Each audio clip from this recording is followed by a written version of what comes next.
अस्सलामुअलैकुम दोस्तों, daily updates में खुशामदीद। दोस्तों, कौमी टीम के साबिक कप्तान वसीम अकरम ने एशिया कप में पाकिस्तान को शिकस्त से 2-4 करने वाली श्रीलंकन टीम को दाद पेश की है। गुज़िश्ता रोज दुबई में खेले गए एशिया कप के फाइनल में श्रीलंका ने पाकिस्तान को 23 रन से शिकस्त देकर छठी बार टाइटल अपने नाम किया था। कौमी टीम की शिकस्त पर जहां बाबर आजम की टीम सिलेक्शन पर सवालात उठ रहे हैं, वहीं साबिक क्रिकेटर्स की जानिब से भी बार बार नाकाम खिलाड़ियों को मौके देने पर कप्तान और मैनेजमेंट को तनकीद का निशाना बनाया जा रहा है। कौमी टीम के साबिक कप्तान और मायानाज कमेंटेटर वसीम अकरम ने भी फाइनल में जबरदस्त खेल पेश करने पर श्रीलंकन टीम की तारीफ की है। स्विंग के सुल्तान ने सोशल मीडिया पर जारी बयान में लिखा कि सिर्फ जीत ही हर चीज नहीं होती, सिर्फ ये एक मुस्तकिल मिजाजी है जो श्रीलंकन टीम की जबरदस्त चीज है, जिस पर वो मुबारकबाद के मुस्तहिक हैं। आखिर में अच्छी टीम ही जीतती है।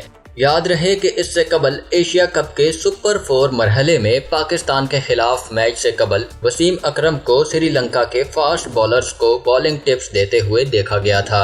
अब तक के लिए इतना ही दोस्तों। मजीद वीडियोस के लिए मेरे चैनल डेली अपडेट्स को सब्सक्राइब कीजिए और बेल आइकॉन पे क्लिक कीजिए ताकि मजीद आने वाली वीडियोस आप तक सबसे पहले पहुंच सकें। अल्लाह हाफिज।